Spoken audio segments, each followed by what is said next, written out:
என் அன்பு தேவ ஜனமே, இந்த காலை வெளியில் கத்து உங்களுக்காக கொடுக்க அருமையான ஒரு வார்த்தை. பிலிப்பியர் 4:19. என் தேவன் தம்முடைய ஐஸ்வர்யத்தின்படி உங்கள் குறைவுகள் எல்லாம் கிறிஸ்து இயேசுவுக்குள் நிறைவாக்குவார்.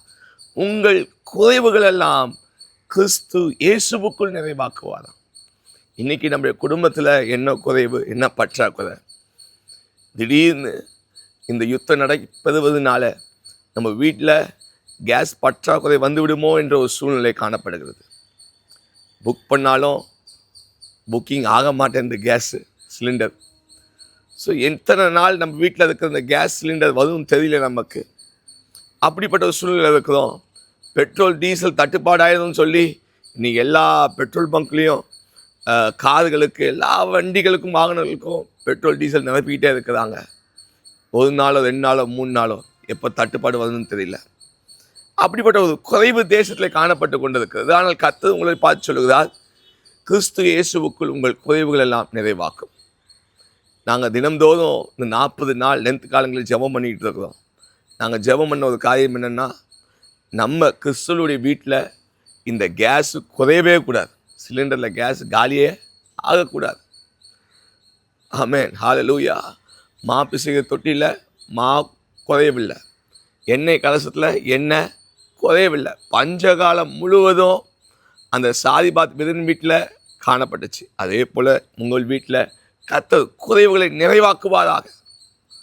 கர்த்தரை தேடுகிறவர்களுக்கு ஒரு நன்மையும் குறைவுப்படாது. ஆமென், ஹல்லேலூயா. கிறிஸ்து இயேசுவுக்குள் உங்கள் குறைவுகள் நிறைவாகட்டும். பாருங்க, இந்த இடத்துல பார்க்கும்போது பவுல் இந்த வார்த்தையை பிலிப்பியர் பட்டணத்தின் ஜனங்களுக்கு அழகாய் சொல்லுகிறார். ஏன்னு சொன்னால், பவுலை சார்ந்தவர்களும் குறைவுபட்ட போது இந்த பிலிப்பியர் பட்டணத்தின் ஜனங்கள் தங்கள் குறைவுகளிலும் தங்களுடைய இல்லாமையிலும் இயலாமையிலும் பவுலுடைய தேவைகளை இவர்கள் சந்தித்தார்கள். அதான் பவுல் சொல்கிறாரு, ஆண்டவரே, உம்மக்குள்ளாக கிறிஸ்து இயேசுவுக்குள்ளாக இந்த பிலிப்பியர் பட்டணத்தின் ஜனங்கள் எனக்கு உதவி செய்த இந்த ஜனங்களுடைய குறைவுகள் நிறைவாகட்டும் என்று பவுல் சொல்கிறார்.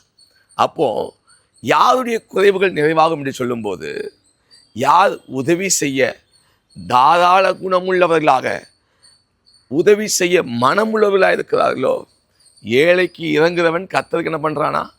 கடன் கொடுக்கிறான். சிறுக விதைக்கிறவன் சிறுக அறுப்பான், பெருக விதைக்கிறவன் பெருக அறுப்பான் என்று சொல்லப்பட்டிருக்கிறது. ஆமென், ஹல்லேலூயா. எந்த அளவுக்கு நீங்கள் கொடுக்க வேண்டும் என்றால் 1 யோவான் 3:14 சொல்கிறது, உங்கள் ஜீவனை உங்கள் நண்பர்களுக்கு கொடுக்க நீங்கள் கடனாளிகளாக இருக்கிறீங்க. உங்கள் சகோதரருக்கு உங்கள் ஜீவனை கொடுக்க நீங்கள் கடனாளிகளாக இருக்கிறீங்கன்னு சொல்லப்பட்டிருக்கிறது. அதே போல் இயேசு சொல்கிறாரு, என் நிமித்தம் ஒருவன் தன் ஜீவனை கொடுப்பான் என்றால் அவன் திரும்ப அதை பெற்றுக்கொள்வான். ஆமென். என் நிமித்தம் தன் ஜீவனை இழக்கிறவன் அதை மறுபடியும் பெற்றுக்கொள்வான் என்று இயேசு கிறிஸ்து சொல்லுகிறார். ஹல்லேலூயா. இன்னைக்கு உங்கள் இல்லாமையிலும் இயலாமையிலும் நீங்கள் கர்த்தருக்காக, ஜனங்களுக்காக கொடுத்து பாருங்க, உதவி பண்ணி பாருங்க. கர்த்தர் நிச்சயமாய் உங்களுக்கு இறங்கி தம்முடைய ஐஸ்வர்யத்தின்படி உங்கள் குறைவுகள் எல்லாம் கிறிஸ்து இயேசுவுக்குள் நிறைவாக்குவார். ஆமென், ஹல்லேலூயா. ஒன்றும் உங்கள் குடும்பத்தில், உங்கள் வீட்டில் குறைவு படவே படாது. கர்த்தர் நிறைவான ஆசீர்வாதங்களை கர்த்தர் உங்கள் வாழ்க்கையில் கொடுப்பாதாக. கர்த்தர் ஆசீர்வதிப்பதாக. ஆமென்.